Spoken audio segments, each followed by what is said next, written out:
Hello and welcome to Canvas, the Niger Delta Roundtable, where I discuss the future of this region blessed with hydrocarbon resources. Every week, we give some time to reflecting on topics relevant to the development of the Niger Delta and her people. This episode is no different. I'm here once again. We're focusing on how to take this region to a more promising future. This podcast is sponsored by the operator of the NNPC, Renaissance Total Energies Ajib Joint Venture, Renaissance Africa Energy Company Limited, headquartered in Port Harcourt. Thanks for joining. I'm Adedayo Ilushakin. Topic for this episode, the land could be yours. In today's episode, we're talking about land, legacy, and long-term value. We're talking about real estate investment. In a region rich with potential, but often overlooked in national development narratives, real estate offers more than just buildings. It offers stability, opportunity, and transformation. From waterfront development to affordable housing, gated communities to commercial hubs, the Niger Delta is quietly becoming a frontier to smart investment. But what does it take to invest wisely here? What are the risks, the rewards, and the realities? Whether you are a first-time investor, a seasoned developer, or simply curious about how property shapes prosperity, this conversation is for you. Again, a topic on Canvas this week is the land could be yours. And my guest is Nze Anosike. Nze Anosike is a visionary real estate developer and business leader with over 15 years' experience driving high-value property development projects and delivering innovative housing solutions in Nigeria. Nze is founder and lead partner of Cribs Apartments and Cribs Construction Nigeria Limited. Nze, or as I like to call you, Cribs, welcome to Canvas. Hello, Dayo. Good to be here. And you forgot to add my title. I'm not a chief. Oh, congratulations. You didn't notice I was wearing a cap in your studio. But not a red one. Oh, well. Does it matter? It must not necessarily be a red one. It's a cap. Oh, okay. and no. No, I just have one only. Oh, does this count? I thought this should be red as well. It's like a Gen Z chief. I'm a Gen Z chief. So I'm a Gen Z chief. But are you Gen Z? Actually? I'm not a Gen Z, but I'm living in the Gen Z generation, so I want to appear that way. Cool. But I think my cap is a sign to know. You see, I have one feather here, so I should show you that, chief. Yeah. All right, great. Congratulations. Thank you. Again. Thank you. Thank you. We've had several discussions over the years. I've known you for a number of years now. We've had discussions over the years when I used to be on radio, personal conversations. So some of what I'm asking you now, we've talked about before. Yeah. But for the benefit of a different audience who haven't had the privilege I've had to have those private conversations with you, you've had you've had an interesting, inspiring story. Okay. If I say so myself, and I'm sure that some other person, at least one person, would learn quite a bit from your story. Okay. So let's start from the very beginning. What inspired you to go into the real estate business? First of all, I studied real estate, and again, it was not really something I set out to go into from the beginning. Living in this part of the Niger Delta, we all have this mentality of working in oil and gas. Basically, my generation, we grew up when there used to be a lot of rigs out there.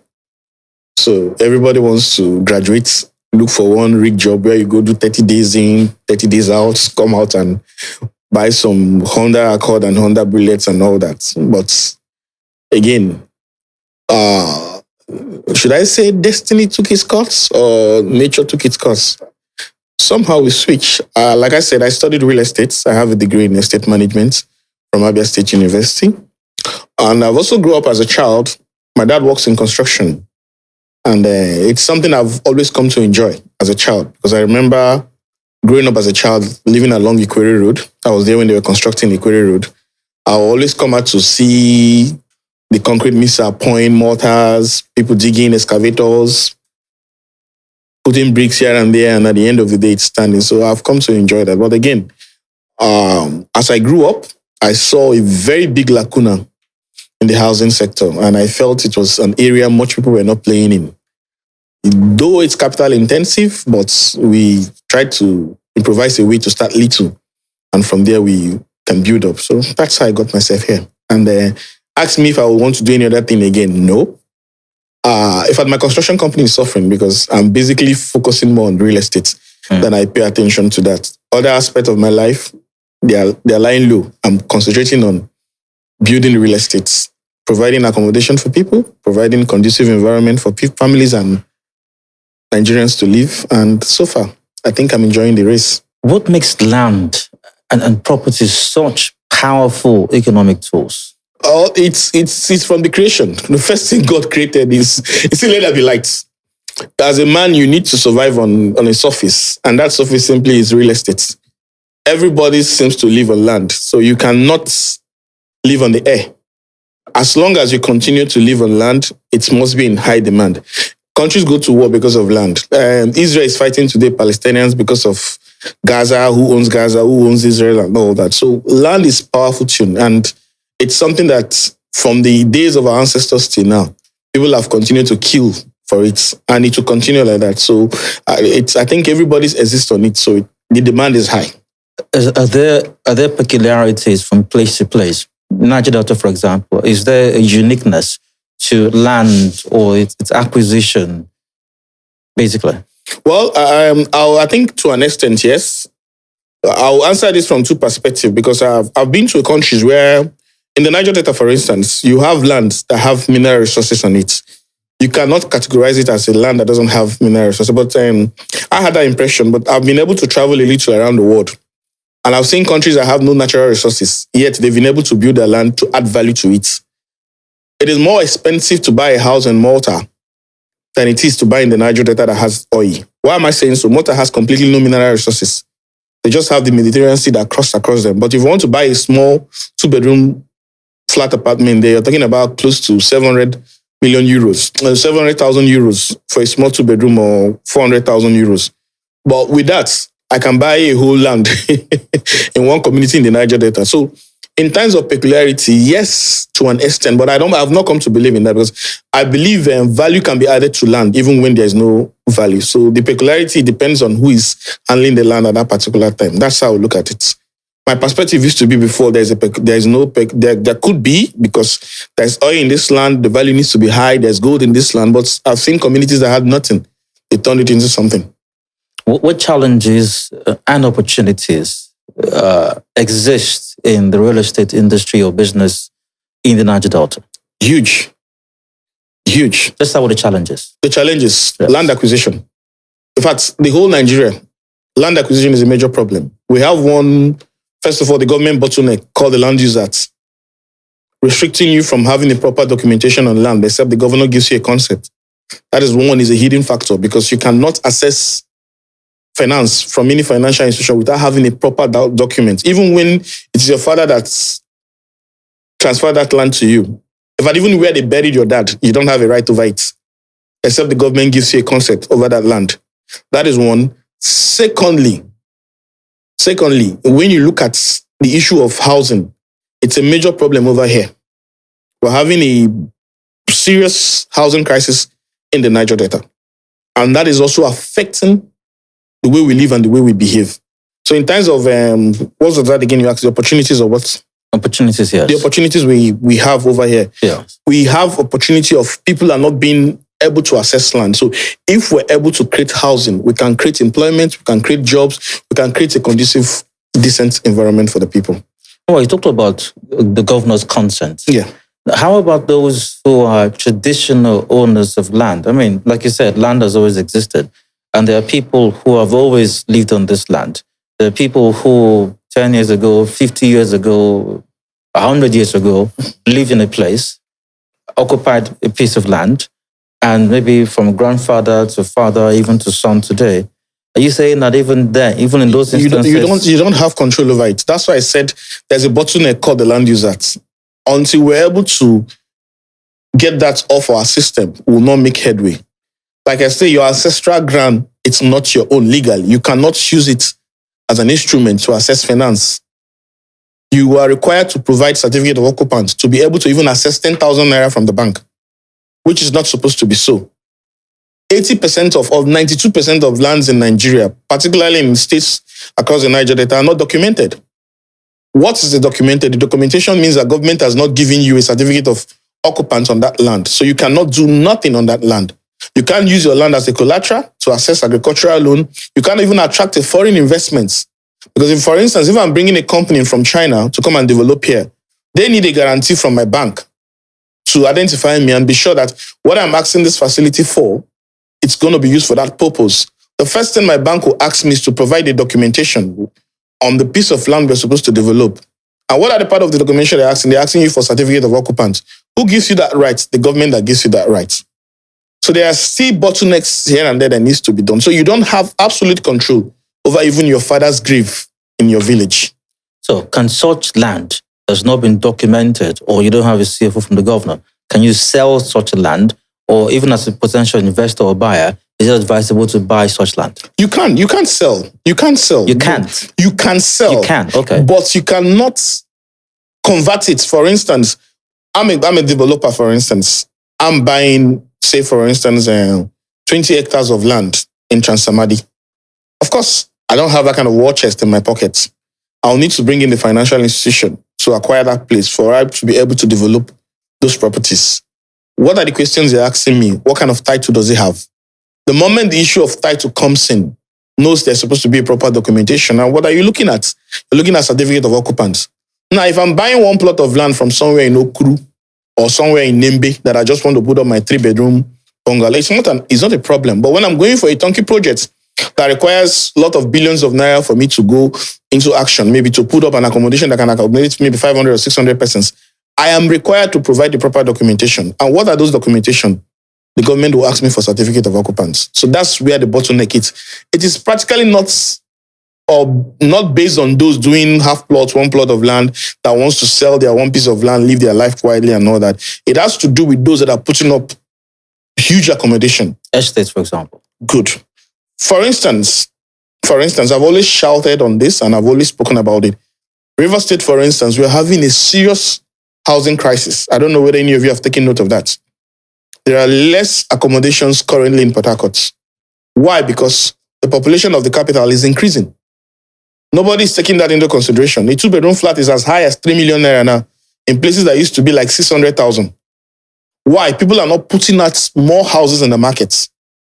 Initially, it used to be the quarryman that would manage to put up some little self-contained there and there, 1-bedroom flat, 2-bedroom flats. Other individuals came in and started looking at this as a source of investment. But people's appetite is changing. They are moving to something more lucrative. There's a money market. There's all sorts of things that is going on, cryptocurrencies and all that. People don't have the strength to start running after tenants and all that. So a lot of people are shying away from developing. What happened is causing crisis, and the state is expanding. People are coming in.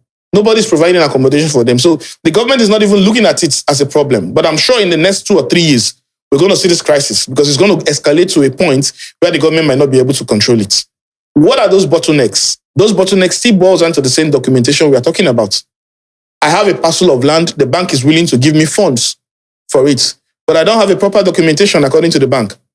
Why? I need to provide CFO for them to even loan me, for me to be able to go back and develop that land and provide accommodation for the people. So you see the problem. If government does not step in and look at some of these things as problem, then we're heading for a crisis. There's going to be a housing crisis in River State. So what does a developer like yours do in such an instance where there's a large piece of property, you want to acquire it, you want to develop it, build it next to it or something, provide housing, and there's no proper documentation? What do you do then? I opt out. I buy the one I can. That's the truth. I would want to throw out 50, 100 units out there in the market if I have the support of the financial institution. And what do they require? They require me to have a proper land documentation. But the situation whereby the authorities are not providing me with that, but I can't keep myself. So why don't you just go to the governor's office or the office or the appropriate office and get the documentation? The truth is, the authorities, the government knows this.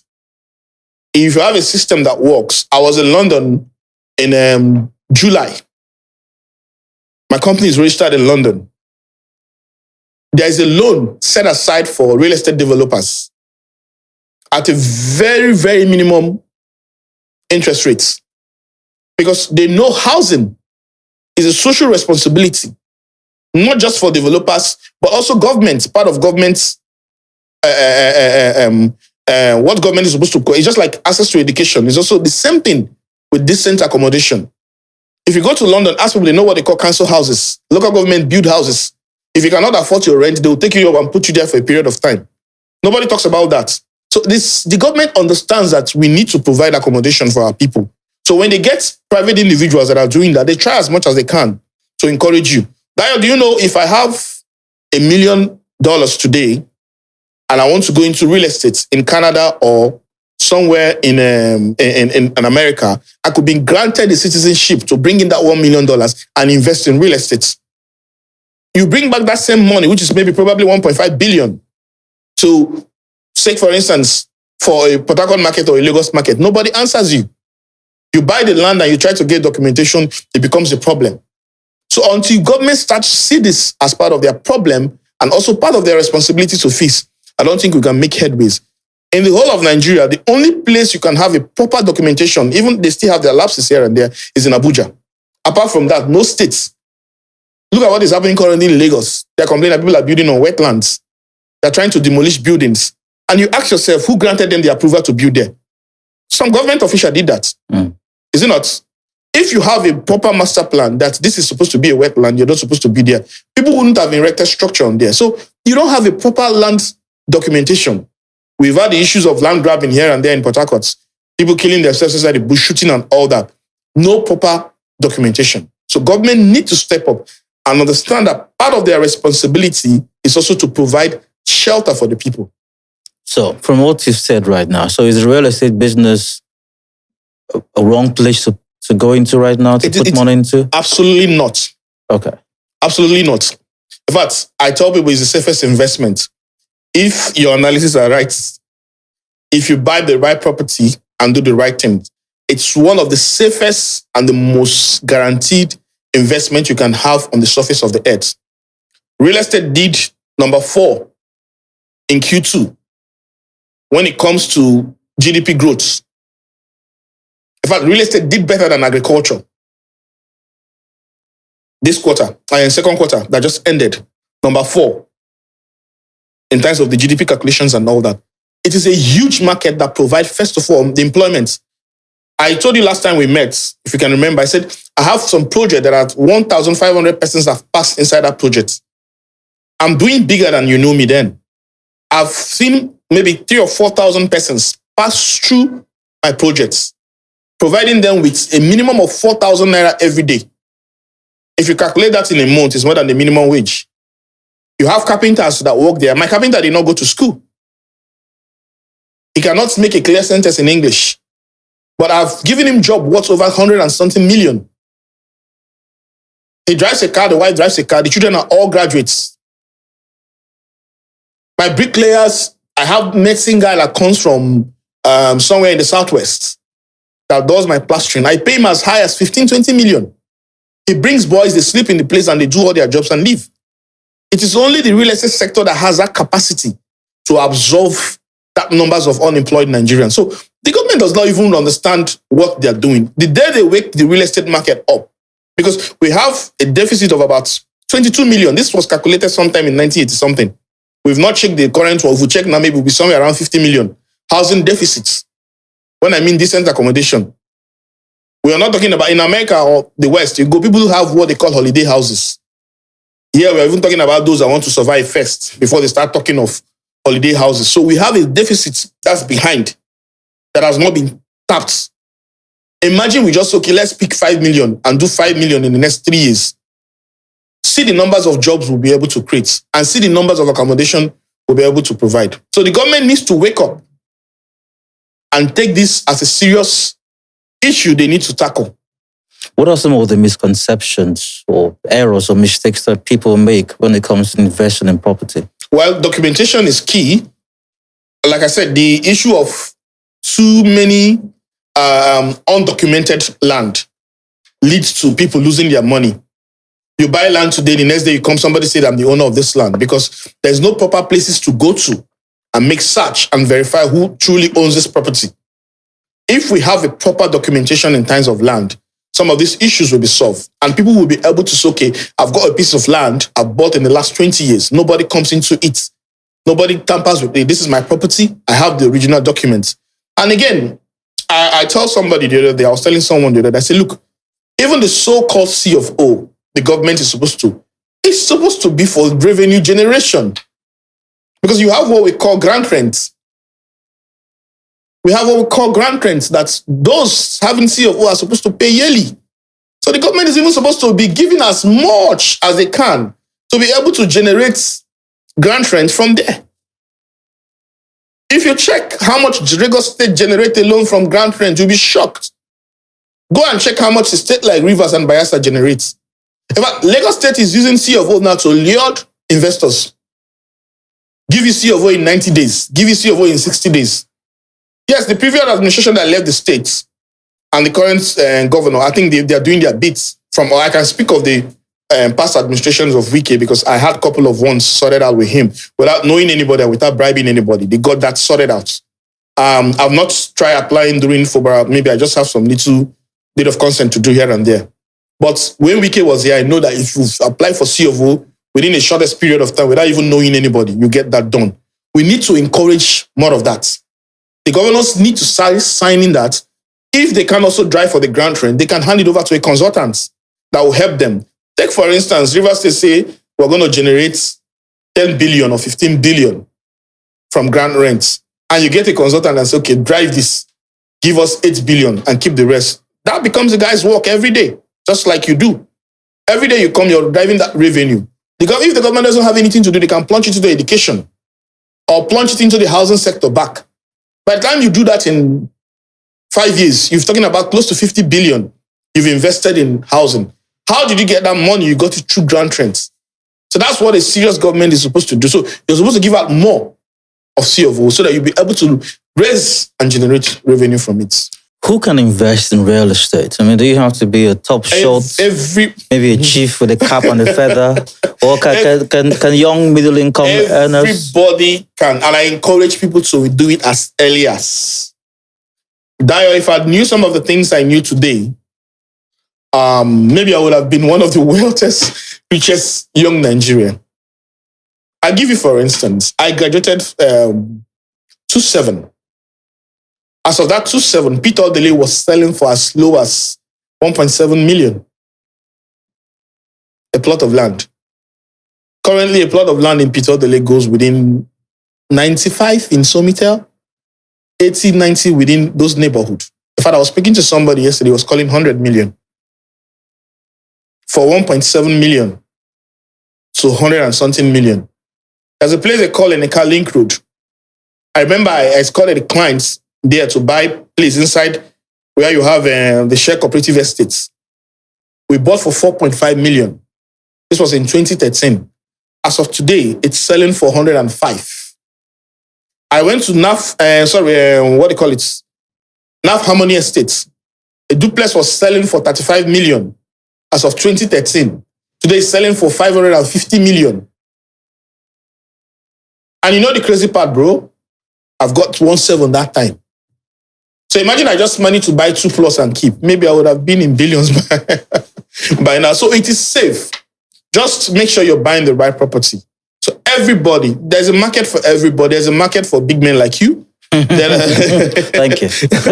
There are markets for also those that are coming from that they can afford the 500, 600. Just find what fits you and cut your niche there and buy it off. Okay, so if certain property was worth about 1 million or so, or 4 million years ago, and now it's worth 500 million. How are middle-income earners able to invest in that now? Well, like I said, there's a market for everybody. So you must look for what fits your pocket. Don't forget, the property did not start at 500. It started low. So when you come in, could be your good morning. And the time the other person is coming could also be his good night. I don't know whether you get what I mean. You can meet me in the morning, I'm selling for 35. By the time I'm saying good night, it's already 500 million. So there is a market for everybody. I give you an instance. When I came in there, it was selling for 35 million as of 2014 to 15. A complete duplex was selling for 36 million. Now it is selling for over 600 million. Issues of demand and supply also has a role to play in it. Once demand is high and there's less supply in the market, it means that prices will definitely appreciate. And people are looking for decent accommodations. Look Port Harcourt round, there are few developers putting out things there in the market. You can maybe with a snap of your fingers, you count how many developers are putting things out there. Because we also have the issue of land. Those are some of the issues we'll be raising. Maybe anytime we'll have discussions with the governor, we'll be able to put some of these things out there. We need to encourage so that they be able to provide decent accommodation.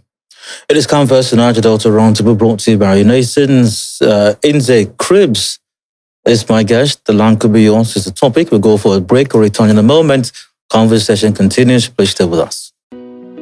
In the heart of our journey, where the sun touches the earth and the wind whispers through the trees, a new chapter unfolds. A chapter where energy illuminates more than just bulbs. It lights up minds. A chapter of unity, a coming together with a common goal to energize futures and illuminating lives. In classrooms, young dreams evolve, inspired by the promise of a brighter tomorrow fueled by available energy. Small businesses flourish, becoming seeds of prosperity. Energy that empowers and is catalyst for growth and change. The future is energy. So, let's light up the path to a sustainable future together. Energy for you, me, and the world at large.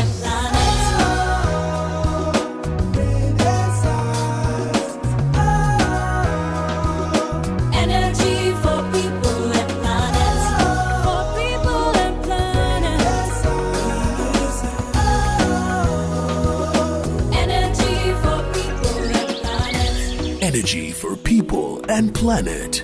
We are Renaissance. Welcome back to the Converse Niger Delta Roundtable brought to you by Nations. I'm Dio. My guest is Cribs. Cribs, great to have you once again. Good to have me back, Dio. Or Chief Cribs. Chief Cribs. I like that. Chief Cribs. Chief Cribs. Oh, Chief Cribs, okay. The land could be yours, is what we're discussing. What should people look out for? Logically, financially, practically, when making a real estate investment? I will always advise, for you to trade in stock markets, you need an expert, a stockbroker to guide you. It's only in this part of the world where you see people try to speak like experts, even when they are not. I've tried to raise a couple of that. Some people feel I'm being criticizing or not. I say, look, for instance, I studied real estate for 5 years. I have a BSc in estate management. I've attended a lot of workshops. You can compare me to somebody that sold land for 3 years and come start discussing real estate with me. We are not on the same level. So I always tell people, once you want to get into that aspect, always speak to an expert. They will be able to guide you properly. But you charge a commission or a fee? No. That's not the commission is the services you're paying. Overseas, once you have an appointment, you pay for consultancy. If you want a stockbroker, that's the same thing. You're seeing a doctor for free? You buy card. You pay small and buy card. But it saves you stress. It saves you a whole lot of stress. Because you just carry your problem and put on the guy and say, okay, do this. So you must be able to speak to a consultant. Somebody it's a market. It's a real estate market. That's somebody that must do the analysis for you. There are properties you buy, in the next 10 years, they don't make more than 20% appreciation. And there are areas where you would have plunged that money and you would have made a lot of returns. And because of developing rapidly, like we're doing currently, I found out that there's even a market out there that sometimes is even guaranteed 100%. Shocking. In 100 years? Yeah, 100% in less than a year. I won't disclose it on air. If you want, come to Crib's office. But you tell me? No, I'll tell you. I won't disclose it. There's a market. So you can come into that aspect, but you need to look for a brand that you can trust. So once you trust that brand, you can be able to trade in the real estate market like every other person. And you make your quick money and you leave. Last time I spoke to you about, I think we spoke about, what was it we were speaking in your studio when you were still on radio. And I was telling you there are three kinds of investors. We have the long-term, the short-term, and the mid-term investor. A consultant will be able to know your appetites and know where you're coming from. Are you investing for a long time? Are you investing for a short time? Are you investing for a mid-term? If I have a conversation with you for a long time, I should be able to know where your appetite is driven towards. And I'll be able to ask you, how long do you want to keep this? That will guide me to know the kind of property I want to put you into. Right? It will also enable me to know where I'm taking you to and also know whether the money you're trying to invest is even worth that. You can't come and give me 500,000 and tell me you want it double in 2 years. You understand? So you must be able to understand the appetites of the clients in question.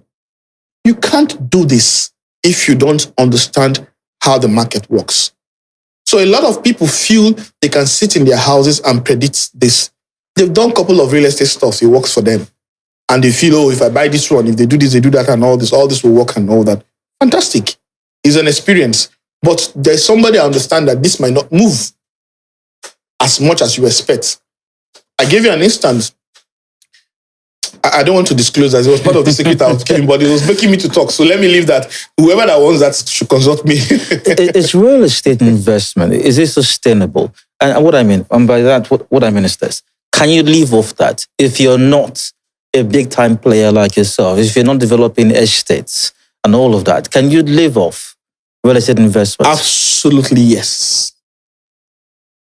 In fact, I'm designing a package that will take care of your pension when you leave work and solely depend on real estate. It is not rent. A lot of people don't understand that when you say rent, it is not a profit from your property. It is not, because if you take, for instance, you spend 100 million to build 4 flats and you're taking less than 8 million naira per annum, you plunge back 20% of that to take care of the house. Leakage, plumbing, all those stuffs, you're left with 6 million. You've plunged in 100 million on that, right? Divide 6 million by 12. You can't survive on that if you're working in one of those, this is one of some of these big multinationals you've mentioned. You can't. You can't have the best of life with that. But if I tell you there are things you can do, real estate, with that same money, you make a huge return and still have your capital and go on with it while you take the profits, live your life, and you keep the rest. It works like that till the day you're tired, you pull it out. We're designing that. It's not for everybody. I'm not going to say this on air because, again, like I said, I have competitors. So everybody wants to copy your ideas and all that. But you can't live off real estate comfortably. Comfortably. Planning, policy, government. What role does, you've inferred this earlier on, but I'd like for you to be, to expand on that a bit. What role does that play in ensuring that we have a vibrant real estate industry? Government has a lot to play, particularly in these states. I don't know what the land market is like in Bayelsa, but I can speak a little about Akwa Ibom and I think Akwa Ibom and to an extent, Cross River within the Niger Delta. Government has a lot to play. For instance, there was something they did in Enugu some time ago. I think that was like 4 years ago. I was trying to do a couple of stuff there. The government has this policy. If you design a layout, you bring it to the government, they will practically come, take the measurement of the roads, make sure that you give spacing for drainage, street lights, or what have you, before they give you approval. So your consultant can design a layout. The government consultant comes in and say, we don't want this. You must do this. At the end of the day, they hand you over the plots back. Say, okay, you can go and sell. Now, once you acquire that property, you also have what they call infrastructure fee to pay to the government. So the government can charge each plot 2 million naira to provide infrastructure. Take, for instance, if you acquire 100 plus, and you're charging them to 200 to 2 million naira. That's about 200 and something million. Maybe within that perimeter, it's not up to a kilometer. The government takes that money and provide access road within the estate. So the Ministry of Works have a small department that is into construction. So they award that contract to them. They provide infrastructure within that estate. If you go to the likes of independent layouts, the new extensions, that was how Enugu State government was able to build that. I want to see that happen in Rivers State. Because these days, internal roads, we all depend on the NDDC to do that for us. But government can come up with such strategy. There are so many real estate firms shouting, buy 1 plot of land here, buy 2 plot of land. Fine. You want to sell, community want to sell, good. Developer, you plan the layouts, bring to us, we come and approve it. On each property you buy, you pay for infrastructure. Government provide that infrastructure. So doing, so government will be able to create job for the people and also provide infrastructure without necessarily drawing much from them. So government has a major role to play. And again, there are areas government needs to come in and stop people from speculating. I'm a real estate developer. I encourage speculation, sorry to say, because it's a quick money for those of us that are into real estate. But again, there are areas you want to discourage speculation because you want people to provide accommodation for your citizens. So you cannot come and buy 10 plots of land in GRA and tie it, fence it, and hold it for the next 20 years. And people are looking for half plots to build. Currently, you see what is happening in the FCT, where the minister is saying that if you've not built, we're going to revoke your C of O. Why are they doing that? Because there's a policy that if you buy land, within a 2 years period, you should be able to develop. So there are some areas government need to say, okay, if you're buying property in this area, in the next 2 years, you should be able to develop it. If you don't develop it, we'll take it back. By so doing, you discourage speculations. For those that want to speculate, either they buy it, sell it as fast as. You also use it to control price. Because if I know it's getting close to 2 years, I've not been able to get who will buy this, I'll look for maybe somebody that can afford me and say, okay, Oga, I'll add 1 million naira on top of it. Let me just buy it and build immediately. You'll be able to sell it. But a situation whereby you buy and keep for a very long time because you want to make more. You're waiting for your neighbor to come and build, waiting for this neighbor, and this neighbor is also waiting for you to come and build. Everybody's waiting for everybody to come and build. Nobody wants to build at the end of the day. So the place will just lie fallow. Nothing is happening. And people are all over the place looking for houses. So government needs to start coming up with policies like that. If you do that, you encourage people. Real estate is a frontier. It's something that the government must take at its front. Like, look, we need to provide a decent accommodation for our people. When I mean a decent accommodation, I'm not talking about skyscrapers. I'm talking about people having decent place to put their head at the end of work, at the end of the day. Because if you don't have a roof over your head, you can't think like somebody that's thinking right. So you must live in a decent accommodation to wake up. A while ago, you talked about, you used the analogy of the stock market. Yeah. If you want to invest in the stock market, you talk to a stockbroker. Yeah. And in so saying, you mentioned that if you want to invest in real estate, speak to an expert or someone in the industry, someone like yourself. But in real estate, for example, there have been, over the last few years, there have been some huge scandals of persons who trusted so-called experts in the industry and invested hard-earned resources and money in the real estate business, and they got burnt eventually. Some people lost all that they had. How does one consult experts and not get burnt? Like I said, look at people's track record. When you look at people's track record, you should be able to define who they are. I tell people all the time, everybody can sell land. You see your camera guys here? They can decide to go to Ipo.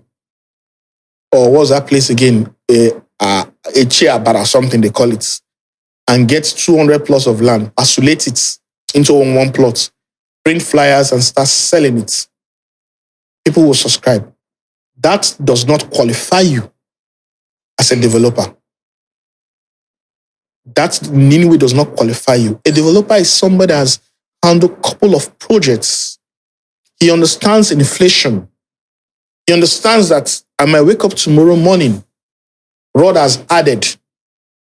I'm building somewhere. I said that project, cement was for 6.8. Currently, cement is selling for 10,200. It has moved over 48% or so in terms of the pricing. If I have marketed that property to a particular amount to a subscriber, am I able to deliver that project at the end of the day? Those are the challenges you face as a developer. If you go ahead and deliver the project, it means you know what you're doing.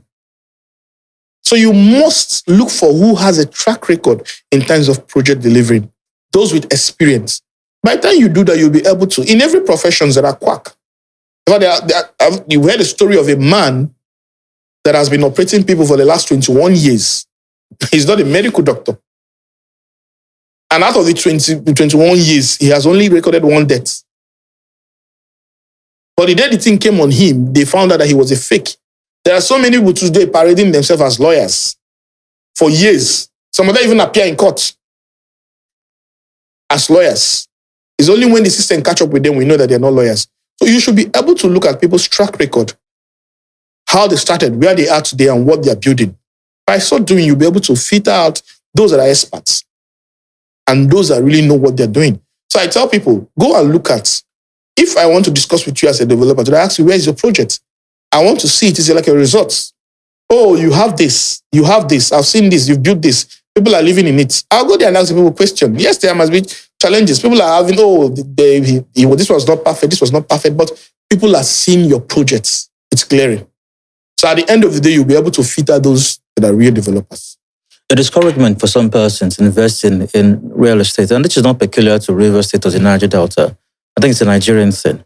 Land grabbing and community people. Yeah. Maybe that's more a River State or Niger Delta thing, you buy a piece of land or property, and then it's supposed to be yours. Yes. And then you find people that sold the land to you or claim to be affiliated with the person who sold the land to you, acting like they still have a hold on the property or on you, and constituting a menace. Even to when you try to develop the property, they come there, they disrupt the process. It's a problem. How big of a challenge or how big of a problem is that? And then how does it affect investment, and what should government be doing about that? It's a mess. It's really a mess. In fact, it's becoming too alarming, particularly in states like Rivers. I try to save myself the stress of not buying any property that is not documented. Because again, you can imagine, even with my little visibility out there, I still have problems of that. In fact, I've bought a property, I had to pay the two sides. I've bought properties that two brothers could not sit down and share the money. One say you ate more than me, this one say you ate more than me. They went and brought land grabbers. And they always have one judge that will give one judgment, one injunction. They'll use it as an excuse. So part of the problem, part of why this is a problem, it's this issue we spoke about from the beginning when we started this conversation, issue of documentation. A situation where you don't have a proper documentation, you fall victims of this. It has a very simple problem, a solution to this, sorry. What is the solution? Every layout must be registered with the government for proper documentation. Is it a communal land? Is it a family land? It must be attached by this king, everybody, to register that plan. Once a developer comes and says, I'm interested in this, there is a document inside the file that said, this property belongs to so developer based on the agreement with families and all that. And he gets what we call a certificate of deposits, COD, from the Office of the Surveyor General. That if you go back to acquire that property, you know that you cannot get COD from the Surveyor General's office. So that guides you to know that this place you're putting your head, there's no road. See, the issue of land grabbing, this is how it works. A family of 20, 18 decides to sell. 2 say, I no agree. Now, the 2 in question might even be with them, making them 20 when this conversation started. The issue of sharing formula came and they opted out. Now those two will now connive, go and bring land grabbers. That will now come, destroy your fence, make all the troubles, go to court, they start from magistrate court, start moving about. That's how the whole thing gets messy. In fact, I heard a gist that is even within them. They will say, you go and 20 of us will go. When we collect the money from this developer, you take part of it, go and start making problem with us. You see how messy this is. So maybe 4 or 5 will leave to go and start problem. And you, a brand, you're trying to protect your brand. You start calling them, please now, please. It's whole messy. These are some of the things some of us look at and say, no, I can't continue with this. Because this thing is becoming a norm. They are making millions and billions out of it.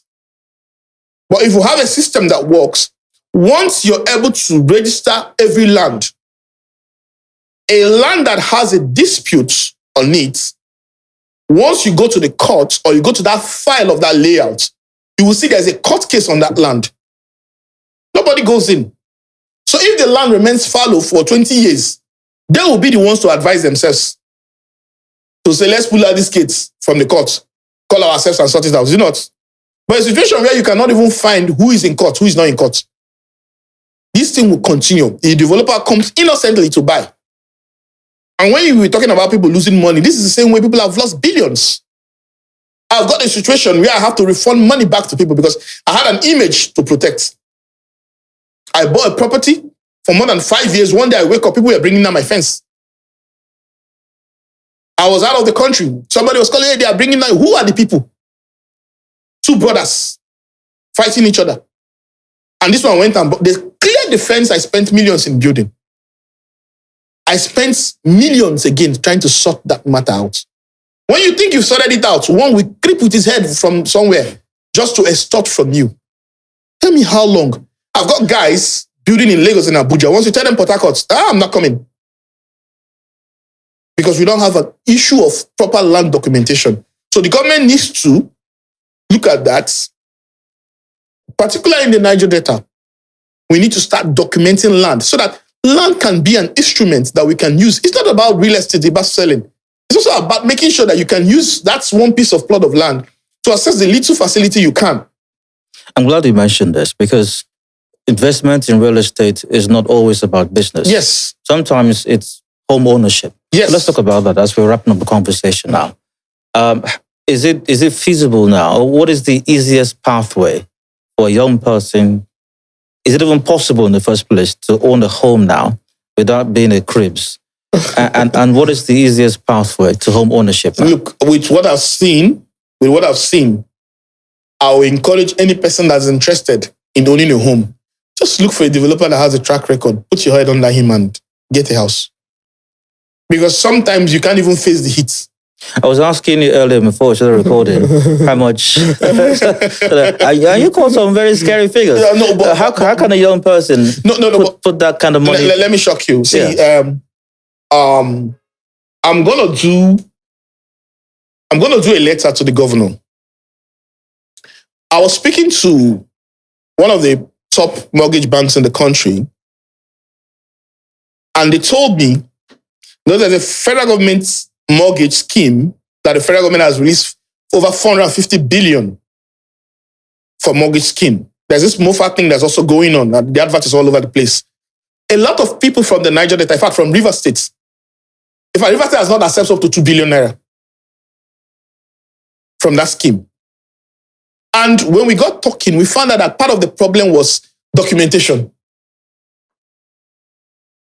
Documentation, and people are not developing.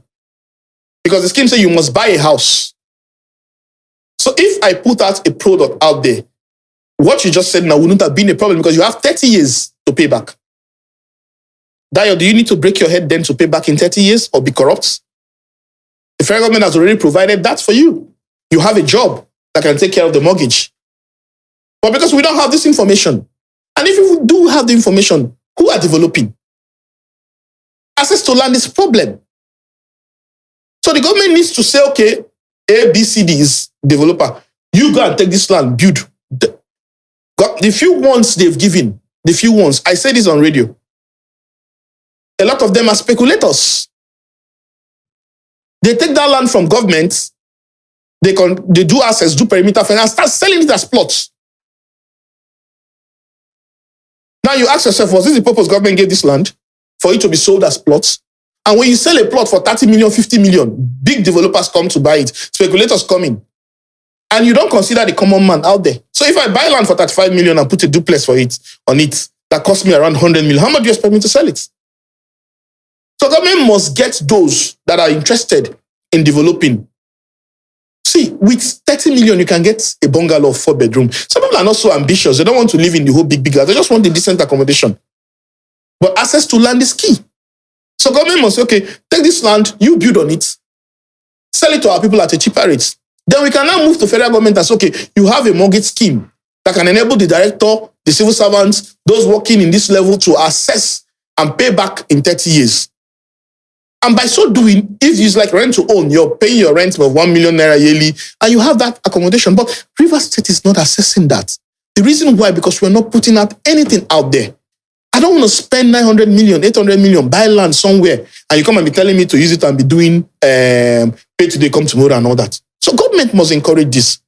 So there are things for people like, I don't want to point you a big man.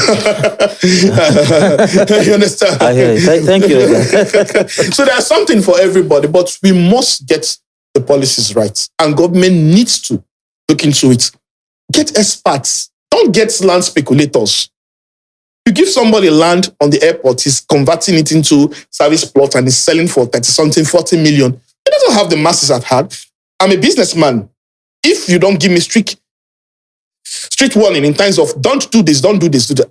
Of course, everybody wants to utilize profits. So you give me that land, I'll oscillate it into plots of land. But if it is for mass housing, then we must face mass housing. What's your, as a wrap up, what's your vision for the real estate sector in Rivers State? I have 2 sectors I'm looking at. We need to start looking at mass housing.